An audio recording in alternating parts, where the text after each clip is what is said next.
이제 우리 주일 오전 예배는 요한복음 이제 순서대로 저희가 강해 설교를 하고 있는데 오늘 제목은 서로 사랑하래요. 서로 사랑하라. 이제 오늘 본문에서 예수님께서는 이제 하나님 아버지께서 주신 하나님 아버지께서 우리 예수님을 사랑하신 것처럼 우리 예수님도 제자들을 사랑하였다라고 말씀합니다. 그리고 제자들에게도 그 사랑 안에 거하라라고 권면을 하죠. 예수님께서는 주님께서 하나님 아버지의 사랑 안에 거하는 증거로 아버지의 계명을 지키는 거라고 했어요. 하나님 안에 거하는 증거가 무엇이냐? 계명을 지키는 것이다. 우리 예수님이 하나님 안에 거한다는 증거가 뭐죠? 하나님의 뜻대로 하나님의 계명대로 지키는 거예요. 우리도 동일합니다. 우리가 주님 안에 거한다는 그 증거가 무엇이냐면은 주님의 계명을 지키는 건데 주님의 계명을 지키는 핵심이 뭐냐? 서로 사랑하라예요. 서로 사랑하라. 이 말씀을 하는 겁니다. 성도님들 모두 주님께로부터 사랑받는 자 되기를 다 원하시죠. 그리고 주님의 사랑 안에 거하는 자 되기를 소원하실 겁니다. 그런데 주님께서는 내가 너희를 무조건적으로 사랑할 것이다 라고 말씀하지 않으셨어요. 전제가 뭐죠? 내 계명을 지키는 자라야 그랬어요. 여기서 우리가 정말 알아야 될 중요한 것이 있습니다. 예수님께서 제자들에게 그리고 지금 이 시간 오늘을 살아가고 있는 우리들에게 너희가 내 안에 거하고 나의 사랑받는 자 되길 원하거든 지키라고 명령하신 계명의 핵심이 뭐라고 그랬죠? 사랑이잖아요. 사랑. 하나님 사랑, 이웃 사랑 두 축인데 이제 12절에 오늘 나옵니다. 그 말씀이. 요한복음 15장 12절 다 같이 한번 읽어보겠습니다. 내 계명은 시작. 내 계명은 곧 내가 너희를 사랑한 것 같이 너희도 서로 사랑하라 하는 이것이니라. 서로 사랑하라 하는 이것이니라. 예수님 계명의 핵심은 내가 너희를 사랑한 것 같이 너희도 서로 사랑하래요. 우리가 이런 고백은 많이 들어봤을 겁니다. 기도들 열심히 하고 은혜 받아요. 그래서 막 두 손도 들고 막 고백하잖아요. 어떤 고백하죠? 주님 사랑합니다. 내 생명을 주님 앞에 드리기 원합니다. 저의 사랑을 받아주옵소서 막 기도하다가 옆 사람 막 째려보잖아요. 그냥 은혜 받는데 방해했다고 막 째려보고 이게 하나님 사랑하고 이웃 사랑, 하나님 사랑, 형제 사랑은 같이 가는 겁니다. 같이. 예수님은 제자들을 더 이상 종이라 부르지 않고 친구라 부르시며 주님께서 하나님 아버지께 받은 뜻을 제자들에게 알게 하셨다고 말씀하셨어요. 여기서 친구라는 얘기가 나오잖아요. 친구라는 얘기가. 이제 뒤에서 자세히 설명할 텐데 왜 친구란 말씀을 하셨죠? 친구라고 말씀하시기 전에 그 앞에 너희들이 종이 아니다라고 그랬잖아요. 제가 주인이에요. 그리고 많은 종들이 있어요. 아니죠. 예전으로 돌아가야죠. 주인과 종의 관계를 보려면 우리나라 같으면 막 조선시대 아주 큰 대궐 같은 양방 때 그 주인이 머슴한테 자기가 해야 될 일을 막 상의를 다 하나요? 이렇게? 아니잖아요. 막 너무 고민되는 있는데 이게 집에 있는 그 부리는 종 데리고 야, 내 마음이 이렇게 고나니 너는 어떻게 그렇게 안 하잖아요. 근데 그 말을 누구한테 나누죠? 자기 오래된 벗하고 나누잖아요. 그런 의미로 보면 돼요. 그런 의미로 이제부터 너희를 종이라 하지 아니하리니 왜냐하면은 종은 주인이 하는 것을 알지 못함이라 너희를 친구라 하였노니 내가 아버지께 들은 것을 다 너희에게 알게 하였음이라 그래요. 그러니까 말씀도 너희에게 주고 보혜사 성령을 너희에게 주셔서 이제 친구와 같은 친밀함으로 너와 동행하겠다라는 그 말씀입니다. 또한 제자들이 주님을 택한 것이 아니라 주님께서 먼저 제자들을 택하여 세우셨고 그 목적은 열매 맺는 삶을 살아 하나님께 영광을 돌리게 하려 함이라라고 하는 거죠. 이제 말씀 본문으로 돌아가는데요. 성도 신앙생활의 핵심과 본질은 하나님 사랑, 이웃 사랑 거기에 모든 계명들이 가지처럼 다 뻗어 있는 거예요. 그러니까 우리가 지키고 있는 계명들을 보면은 첫 번째로는 하나님에 대한 계명들로 가득 차 있잖아요. 그리고 사람에게 대한 계명으로 가득 차 있어요. 그러니까는 하나님 사랑, 이웃 사랑의 근본을 두고서 그것을 실천하는 계명들로 다 차 있는 거죠. 이러한 내용으로 우리 오늘 본문 말씀을 세 가지로 한번 나누어서 살펴보도록 하겠습니다. 첫 번째로 그리스도 안에 거하는 참 그리스도인이 되어야 합니다. 예수 그리스도 안에 거하는 참 그리스도인이 되어야 합니다. 이제 9절 말씀 다 같이 읽어보겠습니다. 아버지께서 나를 시작. 아버지께서 나를 사랑하신 것 같이 나도 너희를 사랑하였으니 나의 사랑 안에 거하라. 아버지께서 나를 사랑하신 것 같이 나도 너희를 사랑하였으니 나의 사랑 안에 거하라. 이제 하나님의 사랑을, 주님의 사랑을 이야기한 뭐 복음성가 같은 뭐 가사 봐도 뭐 천년을 지나도 뭐 변치 않는 막 그런 내용 막 나오는 것 같아요. 근데 변덕이 죽을 듯 하다라는 말 들어보셨잖아요. 우리가 알잖아요. 주변 사람 중에서 감정 기복이 심해서 너무 막 올라갔다 내려갔다 뽀글뽀글 올라갔다 내려갔다는 것처럼 죽을 듯 하는 사람이 있어요. 예측 불가능이죠. 예측 불가능. 이런 사람들은 저거 같아요. 널뛰기 하는 사람. 올라갔다 내려갔다 올라갔다 내려갔다 시시각각 막 변하는 거죠. 며칠 되긴 했는데 얼마 전에 변덕이 줄긋듯이 불과 몇 분 사이에 막 확 맑았다가 맑은 하늘에 비가 막 내렸어요. 비가 내리고 갑자기 비가 그치더니 막 흐려졌다가 갑자기 막 쨍 떴다가 비 오고 하루에 막 그거를 본 기억이 있어요. 거기서 트럭에서 막 하고 있는데 비가 막 오는 거예요. 저는 뭐 사람들 뛰어가는 거 보니까 비가 와요. 하늘 보면 맑은데. 그리고 비는 그친 것 같은데 막 흐려졌다가 그래서 날씨 보면서 아, 이런 날씨도 있구나. 참 신기하다라고 생각을 했는데 오늘 본문에서 9절에서 아버지께서 나를 사랑하신 것 같이 나도 너희를 사랑하였으니 이 말씀은 변덕이 죽을 듯 하다 이야기를 한 것은 9절 말씀에 담긴 주님을 향한 하나님의 사랑 그리고 우리를 향한 그리스도의 사랑은 변덕이 없다라는 거예요. 변덕이 없다. 영원하다는 거지. 영원하다. 그런데 믿는다고 하는 수많은 사람들이 우리를 향한 변함없는 하나님의 사랑, 그리스도의 사랑에 대해서 의심합니다. 왜죠? 나를 그처럼 사랑하신다면은 왜 이런 어려운 환경과 고난을 겪어야 하는가에 대한 답을 얻지 못하게 되니까는 전지전능하시다며 능력이 많으시다며 근데 왜 가만히 계시는 거야? 왜 가만히 놔둬? 그런 것 때문에 주님의 사랑 안에 거하지 못하고 의심과 불신이 이렇게 들어오게 되는 거죠. 그리스도인으로서 예수 그리스도를 향한 믿음이란 무엇인가 여러 가지로 정의할 수 있겠지만 오늘 본문 말씀을 통해서 볼 때 나로 겪게 하시는 고난과 시험이 아무리 가혹하다 할지라도 나를 위한 나를 향한 그리스도의 사랑을 결코 의심하지 않는 것. 믿음은 의심하지 않는 겁니다. 사람에 대한 믿음은 의심할 수 있어요. 의심해야 돼요. 왜냐?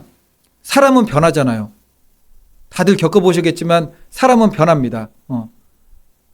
나도 변하고 싶지 않지만 변해요. 그냥. 우리의 죄성이에요. 그래서 내가 부인되지 않고 내 안에 그리스도로 충만하지 않으면 우리는 다 타락하고 변질되게 됩니다. 그런데 나를 위한, 나를 향한 그리스도의 사랑은 우리가 의심할 필요가 없어요. 변하지 않기 때문에 그렇습니다. 이 변하지 않는 하나님의 사랑을 믿고 나아가는 것을 믿음이라고 하는 거죠. 사도 바울은 로마서 8장 35절에서 그리스도를 향한 자신의 믿음과 사랑에 대해서 이렇게 고백했어요. 이게 믿음의 고백이죠. 우리가 그리스도의 사랑에서 누가 우리를 그리스도의 사랑에서 끊으리요? 환난이나 공고나 박해나 기근이나 적신이나 위험이나 칼이랴. 이거 지금 사도 바울이 다 당하고 있는 고난입니다. 환난당하고 고난당하고 박해당하고 기근당하고 적신이나 위험이나 칼이라. 누가 우리를 그리스도의 사랑에서 끊으리요? 나는 의심하지 않는다는 겁니다. 사실 외부에 그런 고난은 있지만 그것들이 우리를 그리스도의 사랑에서 끊는 것이 아니라 그런 환경 가운데서 나 자신이 스스로가 우리 그리스도 예수에 대한 나의 믿음을 끊어버리는 거죠. 그냥 내가 끊는 겁니다. 환경에 못 이겨서. 신앙생활의 출발이 예수 믿으면 축복, 교회 다니면 형통, 헌금 냈더니 더 큰 물질 축복, 교회 봉사했더니 아픈 것이 나고 건강 축복. 이게 맞는 부분도 있지만 우리의 신앙의 출발은 오직 예수 그리스도를 바라봄으로 출발하는 겁니다. 이게 그런 거 있잖아요. 광고에서도 많이 나오던데요. 가까운 거리를 갈 때는 몰라요. 근데 먼 거리를 갈 때 그 목표점으로 하는 각도가 조금만 틀어지면은 먼 거리면 먼 거리일수록 그 도착하는 게 전혀 달라지게 돼요. 그냥 딱 1도만 달라져도 한참 가다 보면은 목적지하고 점점 멀어지게 됩니다. 우리의 믿음 생활의 출발이 이거예요. 처음부터 말씀을 바르게 배우고 우리가 예수님을 묻는 목적, 교회에서 믿음 생활하는 목적, 우리가 왜 성경대로 살아가야 되는가 그 목적을 바로 알고서 출발하면 되는데 일단 교회에 앉혀놓으려고 여러 말을 하는 거죠. 여러 말을. 중간 거를 건너뛰고 우리가 받을 수 있는 축복 중에서 정말 받고 싶은 것만 얘기를 하게 되니까는 결국에는 가다 보니까는 다른 길이에요. 생각했던 얘기를 들었던 거와는 달리. 이 세상에서 받아 누릴 축복을 받아봄으로 신앙생활을 시작했던 사람들은 신앙생활 열심히 하죠. 뭐 있으면 열심히 하잖아요. 아마 우리 성도님들께서 이제 기도하다가 뭐 하나님께로부터 응답을 받아요. 내가 너에게 약속한 것을 한 달 후면 베풀리라. 어마어마한 것이다. 그러면은 열심히 하겠죠. 그냥 아주 열심히. 근데 그게 딱 정해졌어요. 너가 올해 2025년 남은 기간 열심히 일하면은 아주 2026년이 시작할 때 큰 축복을 받으리라. 그러면은 열심히 하죠. 열심히. 스스로 생각에 신앙생활 열심히 하고 있었습니다. 근데 그게 아닌 거예요. 그게. 믿음 생활 깊이가 깊어지면 깊어질수록 하나님 말씀대로 살려면 할수록 삶의 고난과 시험이 오게 되면은 서서히 하나님에 대한 믿음이 막 금이 가기 시작하는 거죠. 의심이 드는 거예요. 나 믿음 생활 잘하는데 왜 고난이 오냐?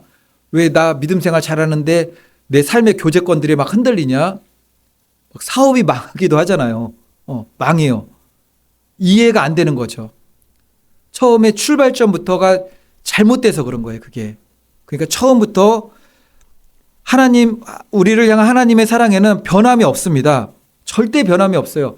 환경과 형편이 어떠하든지 하나님은 그것이 우리를 사랑하는 잣대로 우리에게 이게 다가오지 않는다는 거죠. 요한계시록 22장 13절 보니까는 나는 알파와 오메가요, 처음과 마지막이요, 시작과 마침이라. 이 말씀의 의미가 무엇이냐면은 처음부터 마지막까지, 시작부터 마침까지 우리를 향한 그리고 나를 향한 하나님의 사랑에는 변함이 없다예요. 변함이 없다. 2000년 전 우리를 위해서 십자가에서 생명을 내놓으셨을 때와 마찬가지로 지금도 동일하게 지금 이 순간 이 시간에도 그리고 세상 끝날까지 나를 향한 그리스도의 사랑에는 변함이 없다라는 거죠. 야고보서 1장 17절입니다. 온갖 좋은 은사와 온전한 선물이 다 위로부터 빛들의 아버지께로부터 내려오나니 그는 변함도 없으시고 회전하는 그림자도 없으시니라. 제가 굉장히 좋아하는 그 성경 구절 중에 하나인데 그는 변함도 없으시고 회전하는 그림자도 없으시니라. 완전하신 하나님의 사랑에는 그림자가 없어요. 그림자가 뭐죠? 햇빛이 비치지 못하는 가려진 그늘진 부분이잖아요. 햇빛이 도달하지 않는. 그런데 하나님의 사랑에는 미치지 않는, 그리고 중단된 적이 없어요. 알파와 오메가, 처음부터 끝까지, 시작과 나중까지 우리를 향한 하나님의 사랑은 동일합니다. 그것을 의심하지 않고 끝까지 밀고 나가는 것이 믿음이라는 거죠. 그래서 우리가 그리스도 안에 거하는 첫 출발, 첫 걸음, 신앙생활의 처음을 이제 맞이하는 어떻게 보면 새 신자들이죠. 새 신자들에게 예수 그리스도의 사랑부터 가르쳐야 되는데 반드시 오직 예수 그리스도의 사랑, 우리를 향한 사랑은 변함이 없으시다. 그리고 우리가 예수님을 사랑하는 목적은 세상적인 것이 아니다라는 것을 처음부터 가르쳐야 돼요. 설교자도 가르쳐야 되고 성경 교사들도 그것을 가르쳐야 됩니다.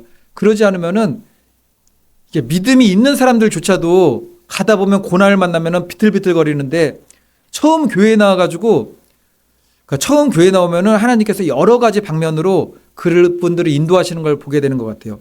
어떤 분들은 정말 교회 나오자마자 축복받으시는 분들이 있어요. 이게 하나님이 살아계시네? 그런 거를 몸으로 느낄 만큼 막 받는 분들이 계세요. 그런 분들은 막 할렐루야 하면서 신앙생활 열심히 하죠. 그러다가 이제 중간에 이제 까부러지는 거죠, 이렇게. 근데 처음 교회 나오자마자 주변에서 핍박도 하고, 교회 나오자마자 뭐가 안 돼요. 그분들한테 바로 알려드려야 됩니다. 하나님의 사랑은 그렇게 고난과 시험은 있지만 우리를 향한 사랑은 변함이 없으시다. 그리고 우리가 하나님을 사랑하는 것은 복 받으려는 것이 아니다. 처음부터 가르치고 나가야 되는 거죠.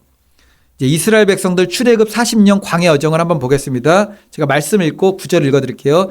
출애굽 16장 35절. 그들이 얼마나 대단한 영광을 누렸는지 축복을 받았는지 사람이 사는 땅에 이르기까지 이스라엘 자손이 40년 동안 만나를 먹었으니 곧 가나안 땅 접경에 이르기까지 그들이 만나를 먹었더라. 사람 사는 곳에 이르기까지 40년 동안. 신명기 29장 5절.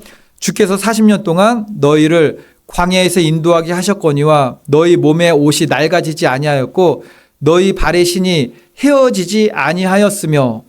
출애굽기 16장 13절은 저녁에는 메추라기가 와서 진에 덮이고 아침에는 이슬이 진 주위에 있더니. 그리고 출애굽기 13장 21절 보니까는 여호와께서 그들 앞에 행하사 낮에는 구름 기둥으로 그들의 길을 인도하시고 밤에는 불 기둥으로 그들에게 비추사 주야로 진행하게 하시니. 이처럼 성경 역사상 전무후무하게 직접 하나님의 임재를 24시간 아니 365일 아니 사람이 사는 땅에 들어가기까지 40년간 불기둥 구름기둥을 평생 보고 의식주도 해결되고 모든 필요를 공급을 다 채워주는 간증거리를 하나님께서 그들에게 베푸셨지만 제가 예전에도 이 제목을 한번 설교를 한 적이 있었던 것 같은데 출애굽기에는 감사라는 단어가 없습니다라는 걸로 이제 말씀을 전했던 이야기가 나요. 근데 이런 은혜 가운데 뒤에 하나님 찬송하고 감사했던 그런 말씀이 없어요. 그냥 누리는 거죠. 누리기만 해요. 어떻게 됐습니까? 결국 여호수아 갈렙 제외한 모든 사람들이 광야에서 불신앙으로 멸망당했어요. 그러니까 우리의 구원의 증거는 하나님께로부터 받는 외적인 이러한 세상 사람들이 추구하는 삶을 축복으로 받았다는 것이 우리의 구원의 증거가 될 수 없다라는 거죠. 이게. 그러니까 이 땅을 살아갈 때 우리에게 주시는 분복이에요. 분복. 그거는 분복입니다. 우리가 구할 세상 복은 예수님께서 가르쳐 주신 기도에 족해요. 오늘 우리에게 일용할 양식을 주시고. 이 말씀을 들으면 막 허무하지 그러면 안 돼요. 오늘 우리에게 일용할 양식을 주시고 이 기도 응답만으로 충분합니다. 왜냐하면 그래야 내일도 우리에게 주시는 일용할 양식으로 하루를 승리해요. 그 다음 날도 승리해요.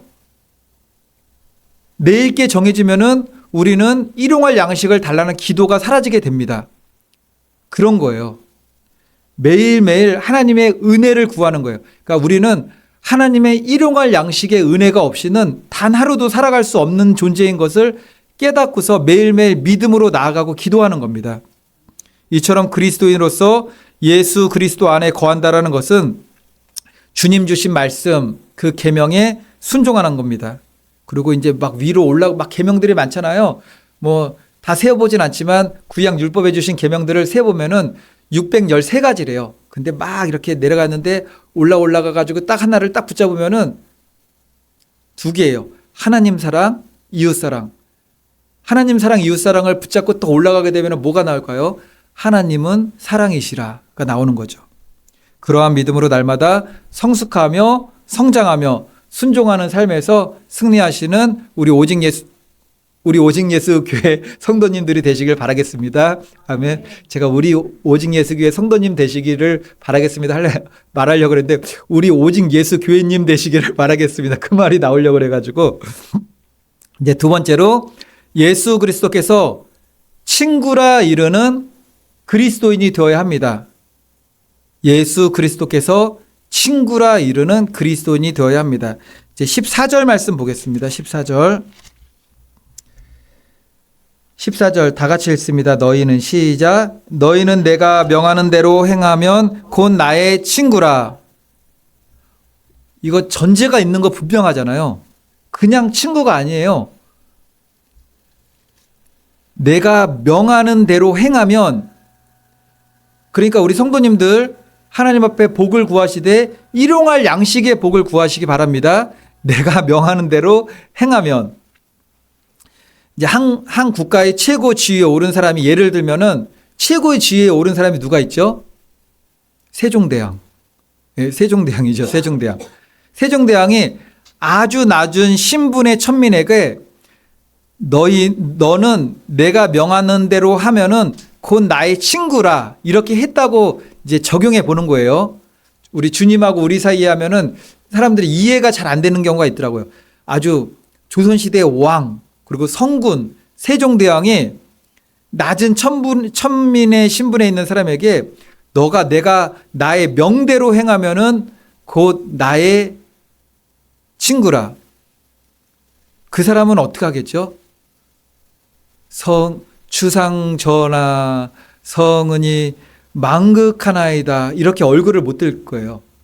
앞에 나갈 때도 막 다 땅에 이렇게 하잖아요. 땅에 몸들 바를 막 몰라 하겠죠. 왕이 그렇게 그를 친구라 말했다면은, 너는 나의 친구니라 말했다면은 이게 굉장한 거죠. 친구인가요? 친구 아니잖아요. 친구라고 칭해 준 거잖아요. 근데 친구라고 이렇게 칭하게 되면은 너는 나의 친구라, 나의 벗이라, 그러면은 그 천민의 수준을 거의 이게 왕의 수준까지 끌어올려주면서 아주 극진하게 대접해 준 거죠. 극진한 은혜, 극진한 사랑입니다. 친구 동급 친구가 아니에요. 친구라 칭해 주신 거예요. 그런데 그 사람이 자기 동네에 갔어요. 그 왕으로부터 친구라는 칭함을 한번 받았던, 성은이 망극한 그 은혜를 받은 사람이 자기 동네 친구들한테 가서 세종대왕이 내 친구야. 그러면은 이건 뭐가 되는 거죠? 주제 파악을 못 하는 거죠, 이거는. 뻔뻔한 겁니다. 교만한 겁니다. 아마 그 말이, 세종대왕은 내 친구야 라는 말이 그렇게 말하고 다녔다는 걸 왕의 귀에 들어가게 되면은 왕의 의도가 아니에요. 친구라고 말한 것은 그런 의도가 아니에요. 어디 다니면서 그러면은 그 왕을 끌어내리는 거나 마찬가지죠. 나의 천한 신분으로. 이제 복음성가 같은 데 보면은 예수 그리스도를 우리의 친구라고 묘사된 가사들이 있어요. 혹 부르시게 된다면은 그리스도께서 자격 없는 나를 친구 삼아 주신 거예요. 그런 의미로 깨닫고 부르셔야 돼요. 이것은 그리스도께서만 나를 친구라고 말씀하실 수 있는 거지, 내가 사람들에게 그리스도는 내 친구야, 내 벗이야, 이렇게 말하면 안 되는 거예요. 이거는 다만 주님께서 나를 친구 삼아 주시는 은혜를 베풀어 주셨다. 그분께서, 우리 주께서 나를 자신의 친구 삼아 주셨어. 이건 은혜야. 이렇게는 고백을 할 수 있는 거죠. 그런데 우리가 주님께서 우리를 친구로 부르신 그 친밀성에 대한 것을 깨닫지 못하고, 나는 주님의 친구야, 주님과 친밀해, 친해, 나 주님하고 친해, 이런 식으로 말하면은 예수 그리스도께서, 그 거룩하신 예수 그리스도께서 어떠한 분이신지를 잘 모르는 거예요. 아주 희미하게 희석하는 겁니다. 희미하게. 나를 친구 삼아 주신 예수 그리스도는 누구입니까? 나는 알파와 오메가요, 처음과 마지막이요, 시작과 마침이라 말씀하신 처음과 시작의 온 역사의 주권자, 주관자 되시는 하나님이세요. 하나님 앞에 살아있는 자와 죽은 자를 심판하실 재판장으로 오실 그분이십니다. 그날에 어느 누구도 재판장으로 우리 앞에서 심판하실 때 숨소리도 내지 못하고 다 죽은 자같이 엎드리게 될 거예요. 예수 그리스도는 영원 전부터 스스로 계신 여호와 하나님이시고 전지전능한 하나님이십니다. 성경의 다니엘도 사도 요한도 주님의 계시를 받을 때 막 이렇게 환상을 본다고 이렇게 보지 않아. 죽은 자같이 다 엎드려졌어요. 그분이 예수 그리스도예요. 그 예수 그리스도께서 우리를 향하여 친구로 부르실 때는 앞에 말씀드렸잖아요. 성경에 나오잖아요. 종에게는 말씀하지 않지만 내가 너희를 친구로 부르겠다. 아버지께서 나에게 말씀하신 것을 너에게 말씀하신 친밀성에 대한 말씀이에요. 친밀성에 대한. 근데 주님께서 나의 비밀을 나의 복음을 너희들에게 알게 하겠다라는 말씀이지 우리가 주님은 나의 친구, 우리 세상에서의 친구 그런 개념이 절대 아니라는 겁니다. 강화문 집회하는 정광훈 목사님이란 분이 애국 집회하다가 이런 말을 했죠. 오늘 안 나오셨네요. 나는 하나님 보좌를 딱 잡고 사는 사람이야. 제가 얘기하는 걸 갖다가 제가 말씀드리기 전에 이거 어떤가를 그냥 선입견을 갖지 말고 그냥 들어보세요. 이게 분별이 가능한 것인가? 목회자가 앞에 섰어요. 나는 하나님 보좌를 딱 잡고 사는 사람이야. 하나님의 역사는 기름 부음 받은 자가 만들어가는 역사야. 하나님 꼼짝 마. 하나님 까불면 죽어. 이렇게 얘기했단 말이죠. 이게 대단한 말 같은데 하나하나가 성경적이지가 않아요. 이게. 이 발언이 딱 떼어내니까는 이상하게 들리셨을 거예요. 이게 전체 맥락 속에서 어떠한 의미를 가지고 사용했을 겁니다. 하지만 저런 말로 표현됐을 때는 그 사람 속에 자리 잡고 있던 것과 함께 튀어나온 거예요. 이게. 전체 맥락 속에서 무엇을 표현하려고 그 말을 했을 거예요. 근데 이런 식의 단어를 가지고 단어를 조합해서 이런 식으로 표현한 거는 그 사람 속에 있는 영의 일부분이 같이 묻어서서 나온 거예요. 이제 그것을 분별할 수 있어야 되죠. 저런 말을 대규모 집회에서 같은 생각을 가지고 있는 사람들, 수많은 군중들 틈에서 앉아서 들으면은 야, 저 목사님 대단하구나. 하나님 보좌를 막 꽉 잡고 있대. 하나님의 역사는 누구로 인해서 움직이는 거죠? 하나님의 주권이에요. 하나님의 기름 부음 받은 자가 만들어가는 게 아니에요. 우리는 하나님이 기름을 부어서 사명에 맞게만 쓰시는 거예요, 그냥. 내가 기름 부음 받아서 내가 무슨 역사를 만들어내고 그런 거 아닙니다. 제가 기름 부음 받은 종이라고 해서 큰 교회를 만들어내는 것도 아니고 큰 교회, 대형 교회 목사님들도 그분들이 기름 부음 받아서 그 교회를 만든 게 아니에요.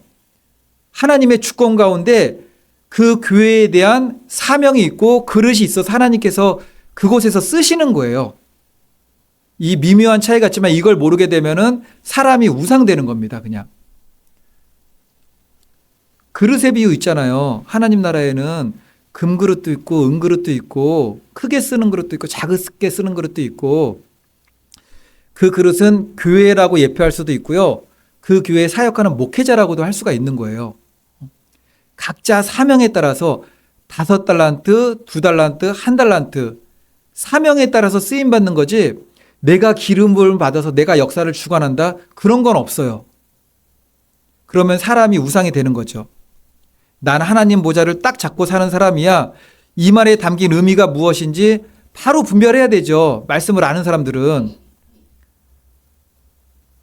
그래서 이렇게 말에 실수가 있으면 목회자가 말에 실수가 있으면은 그때는 그 목회자가 속해 있는 노회에서 다른 목회자들이 얘기를 해줘요. 그래서 울타리격으로 속해 있는 교단이 필요한 겁니다. 실수가 있으면 얘기를 해주고 그걸 듣고 고치는 거예요. 그리고 말씀에서 벗어난 얘기가 있으면은 또 속해 있는 총회나 소속 노회에서 또 얘기를 해주. 그렇게 하면은 그 말씀에서 너무 벗어났다. 그러면 이단이다.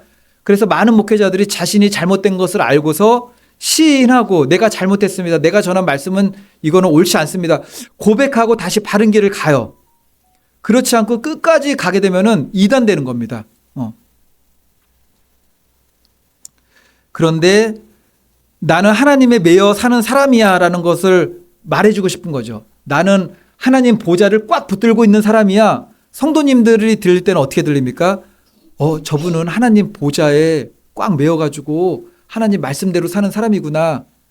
그 말을 왜 할게요?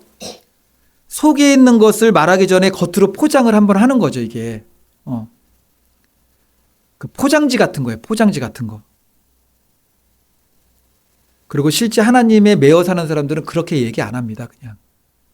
나는 하나님의 보좌에 있고 기름 부음을 받고 본인들 그렇게 얘기 안 해요. 왜냐하면은 하나님의 은혜가 이 사람을 통로로 해가지고 흘러 들어가는데요. 그러니까 다 알아요. 영적인 것은 영적인 걸로 알게 됩니다. 그래서 분별력을 가지고 뒤에 있는 것을 볼 수 있어야 되는 거죠. 제가 이렇게 이야기할 테니까는 지금은 청와대를 대통령 거주지로 삼고 있지 않지만 예전에는 청와대 하면은 그런 거였잖아요. 이렇게. 그래서 어떤 사람이 내가 청와대 꽉 잡고 있어. 내 말 한마디면 청와대 꼼짝 못해. 만약에 이렇게 말하는 사람이 있다면 그 사람이 내비치고 싶은 게 뭐죠? 내가 청와대 꽉 잡고 있어 그러면 나 이런 사람이야 그거 말하고 싶은 거잖아요. 나는 하나님 보좌를 꽉 잡고 있는 사람이야. 하나님의 역사는 기름 부음 받은 자가 만들어가는 거야. 하나님 꼼짝 마. 하나님 까불면 죽어. 이게 제가 대표적으로 이제 성도님들 다 알고 있는 말씀만 말씀드린 거지만 이런 말씀이 있다면은 이런 얘기 중에서 분별을 해야 돼요. 분별을. 저 사람이 영적 상태가 어떠한 것인가.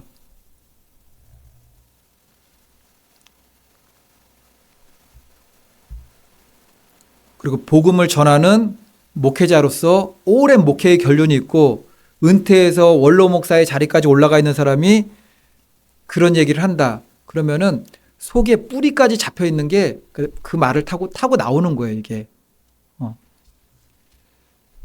그러면 뭘 분별해야 되죠? 이건 실수가 아니다. 그 사람은 교만하다. 그리고 교회가 어떠한 명목으로든지 이윤을 추구하는 기업 흉내를 내면은 그 교회가 잘 됐다 못 됐다 그런 거는 얘기할 필요가 나와야 돼요, 그냥. 교회가 이윤 추구를 목적으로 하면은 교회 존재 목적 자체가 애국 운동을 하던 뭘 하던 장사를 통해서 이윤 추구를 해서 그게 사업처럼 돌아가게 되면은 그거는 그냥 우리가 판단하고 정지하면 그냥 나와야 돼요. 이거는 분별하고 나와야 될 문제입니다. 예수 그리스도의 복음을 잃어버린 교회가 되어가고 있다라는 거죠. 이제 또 히브리서 2장 11절 보면은 그리스도께서 거룩한 성도들을 뭐라고 부르냐면은 형제라고도 불렀어요. 우리를 친구라고도 불렀는데 형제라고 불렀어요. 히브리서 2장 11절 말씀 거룩하게 하시는 이와 거룩하게 함을 입은 자들이 다 한 근원에서 난 자라. 그러므로 형제라 부르시기를 부끄러워하지 아니하시고 주님께서 우리를 형제라 부르셨다는데 그래서 예전에 한참 이런 설교가 유행한 적도 있었어요. 맏형 대신 예수 그리스도. 우리의 형님 대신 예수 그리스도. 그런 의미 아니에요. 이거는 또 뭐 주님은 뭐 우리의 큰 형님 그런 거 아니에요. 그런 거 이거는. 우리가 그렇게 얘기하게 되면은 성경을 좀 잘못 이해하신 것이고 거룩하신 하나님 여호와 하나님 대신 예수 그리스도가 어떤 분인지 막 희석하는 거예요. 이게 그냥. 예수님께서 나를 친구 삼으실 때 반드시 전제가 있었죠. 14절 너희는 내가 명하는 대로 행하면 곧 나의 친구라. 우리를 향한 예수님의 명령이 무엇입니까? 12절 내 계명은 곧 내가 너희를 사랑한 것 같이 너희도 서로 사랑하라 하는 이것이니라. 앞에서 나눈 말씀 요한복음 13장 35절에서도 너희가 서로 사랑하면 이로써 모든 사람이 너희가 내 제자인 줄 알리라. 서로 사랑하는 거죠. 하나님 사랑하고 반드시 하나님 사랑하는 사람들은 이웃사랑이 실천이 반드시 있습니다. 이웃의 범주를 한번 정해보죠. 가장 가까운 이웃이 누구입니까? 하나님 안에서 가장 가까운 이웃. 가족이잖아요. 가족. 네. 남매, 우리 자매들 막 싸우면 안 돼요. 서로 사랑해야 됩니다. 서로 사랑하라. 사랑해야 돼요.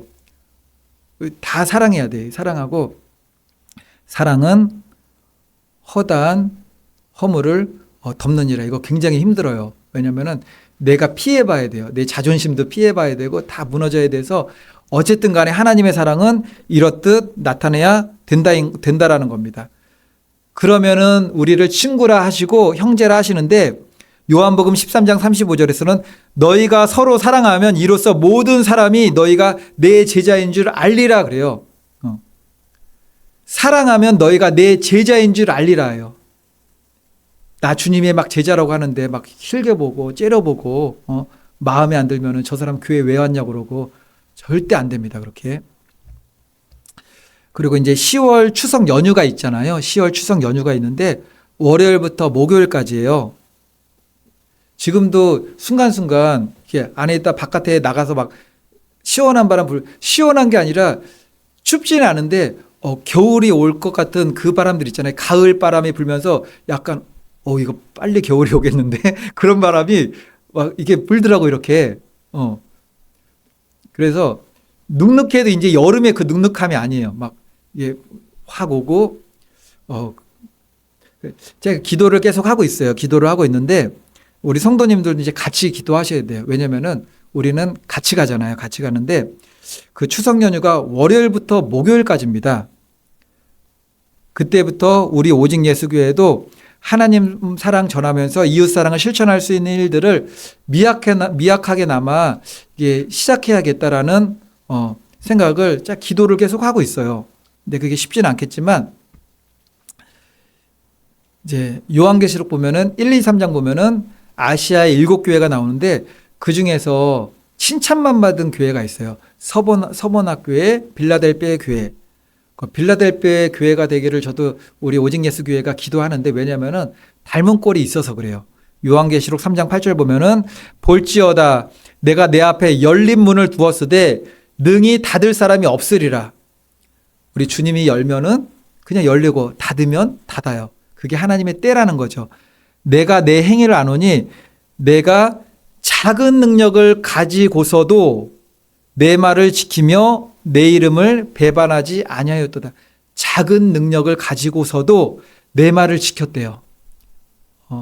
주님의 여러 말씀이 있었겠지만 오늘 본문하고 연관돼서 보면은 하나님 사랑하고 이웃 사랑하고 너희가 사랑하면 내 제자인 줄 알리라. 나의 친구가 되리라. 형제라. 이런 말씀 보면은 작은 능력을 가지고서도 우리가 실천해야 될 것이 예수 사랑 전하는 이웃 사랑 실천입니다.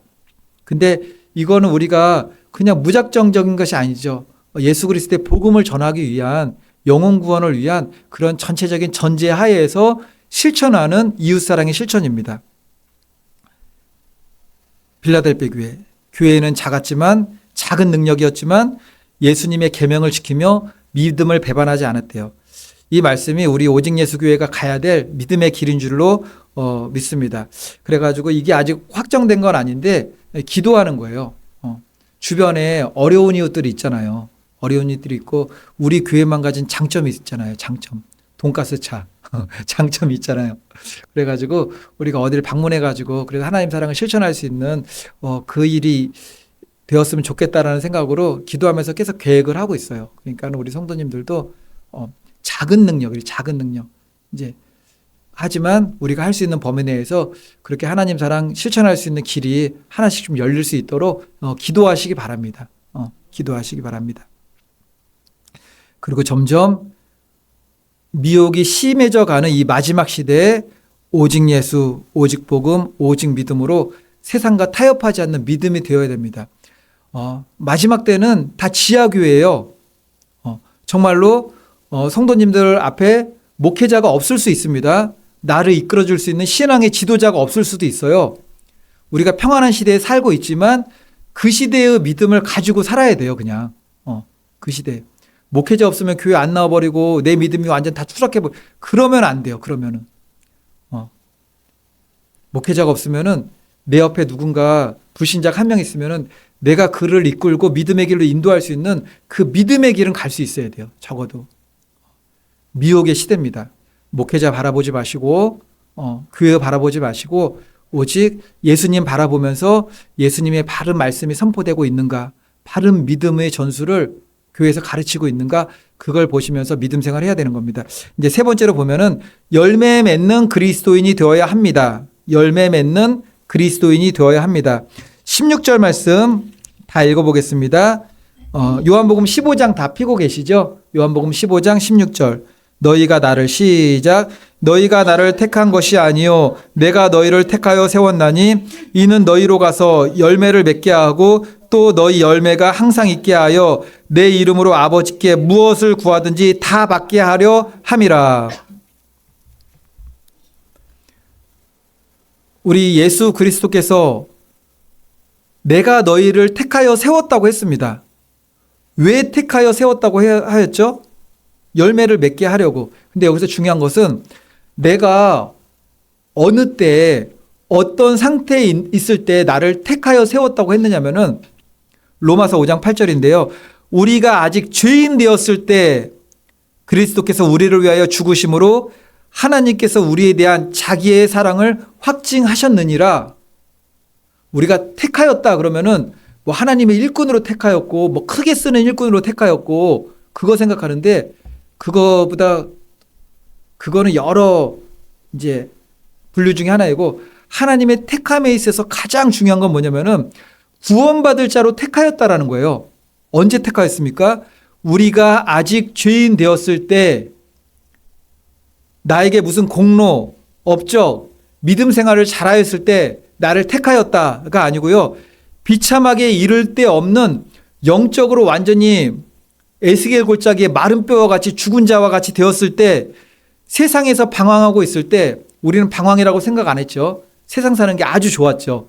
하나님 안에서 방황이었지만 그때 나를 택하시고 부르셔서 자녀 삼으시고 믿음의 길 가도록 인도하여 주셨다라는 겁니다. 그래서 우리는 공로가 없어요. 지금도 공로가 없지만 모든 참된 교회와 그리스도인들이 반드시 맺어야 될 열매는 우리가 알고 있는 열매가 있어요. 무슨 열매들이 있죠? 성령의 열매, 뭐 빛의 열매, 뭐 여러 가지가 있어요. 성령의 열매입니다. 성령의 열매인데 성령의 열매는 성령 충만 받아야만 맺을 수가 있어요. 내 안에 성령도 없고 내가 성령의 인도함도 받지 않고 성령의 불순종하며 사는데 성령의 열매는 맺을 수가 없는 거죠. 성령님이 누구십니까? 인도하시고 가르치시고 섭리하시고 또 내 안에서 말할 수 없는 탄식으로 나를 위해 기도하시며 진리로 인도하시는 보혜사예요. 보혜사 성령님. 이 말은 예수님을 믿는 사람이 뭐 교회를 다니면 성령의 열매를 맺는다가 아니라 성령의 그리스도 예수의 영이신 보혜사 성령님의 인도함을 따라 우리 주님 주신 말씀 계명을 지켜나가는 사람이 열매를 맺는다는 겁니다. 성령의 열매 중에 하나가 또 중요한 거는 영혼구원 전도입니다. 영혼구원 전도. 오늘 교회 오시다가 제가 말씀 하나 붙여놓은 거 있는데 혹시 보신 분 계세요? 보셨습니까? 예. 예수님 살아나셨네 제가 하나 붙여놓은 거 있었잖아요. 그 옆에다가도 하나 붙여놨어요. 바깥에 게시판에다가 하나 붙여놨고요. 그리고 들어오시면서는 못 보셨을 거예요. 왜냐면은 들어오는 데다가 붙여놓으시 하고 나가는 문에다가 붙여놓으셔서 나가면서는 이제 화장실 가시면서는 한 번씩 보세요. 화장실 가시면서 딱 보시고 그리고 우리 실내에 있는 게시판에도 붙여놨어요. 그리고 거기에는 이제 영혼 구원에 대한 그런 이제 말씀이 적혀 있는데 로마서 10장 14절이에요. 그런즉 그들이 믿지 아니하는 일을 어찌 부르리요 듣지도 못한 일을 어찌 믿으리요 전파하는 자가 없이 어찌 들으리요. 복음은 전파해야 들을 수 있습니다. 들어야 믿을 수 있는 거죠. 복음은 우리가 전도자, 전파자가 되어 반드시 전해야 되는 말씀입니다. 우리는 전도자가 다 목회자나 성도나 다 전도자가 되어야 됩니다. 그래야 믿지 않는 불신자들, 하나님의 말씀 구원의 복음을 듣지 않았던 그들이 한 번이라도 듣고 믿을 수 있는 그 기회들이 있는 거죠. 제가 붙여놨어요. 이렇게 한번 세 군데 붙여놨으니까는 오다 가다 보시면서 아, 우리도 복음을 전하는 교회, 복음 전하는 일꾼이 되어야 되겠다, 제자가 되어야겠다, 이제 그런 다짐들을 하시길 바라겠습니다. 말씀의 결론입니다. 저와 성도님들 모두 예수 그리스도의 말씀과 명령 안에 거할 때 친구로 부르심을 받을 수가 있어요. 친구다. 그리고 열매 맺는 삶 가운데 성경에 기록된 복을 누릴 수가 있는 거죠. 이제 끝으로 마태복음 22장 37절 40절 말씀 찾아서 읽고 한번 다 같이 찾아볼게요. 마태복음 22장, 우리 요한복음보다 조금 앞에 있으면 신약성경 첫 번째예요. 신약성경 첫 번째 마태복음 22장 말하고 되어 있습니다. 말하고 빨간 글씨 빨간 색인 목록에서 첫 번째 마태복음 22장 37절로 40절.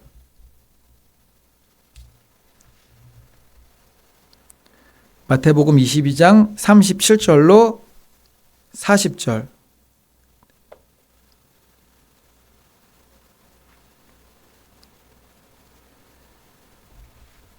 제가 37절을 먼저 읽고 우리 한 절씩 교독하겠습니다. 예수께서 이르시되 내 마음을 다하고 목숨을 다하고 뜻을 다하여 주 너희 하나님을 사랑하라 하셨으니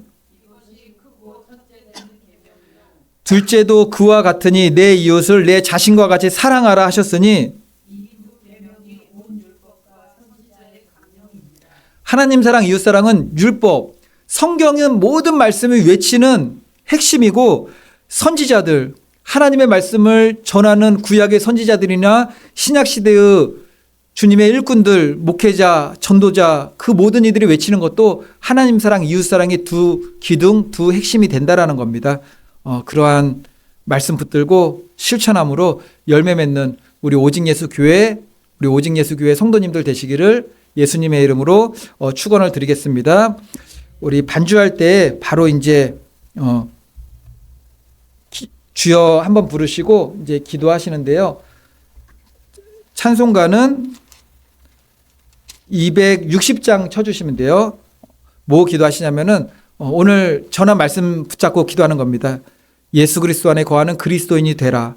예수 그리스도께서 친구라 이르는 그리스도인이 되라. 열매 맺는 그리스도인이 되라. 오늘 설교 내용이었고요. 나라, 민족, 한국 교회, 목회자들, 그리고 성도들, 그리고 북한 땅의 복음을 위해서, 북한의 자유함을 위해서, 그리고 우리 오직 예수 교회를 위해서 짧지만 주여 한번 부르시고 반주 이제 1절 반주할 때 짧지만 뜨겁게 기도하겠습니다. 주여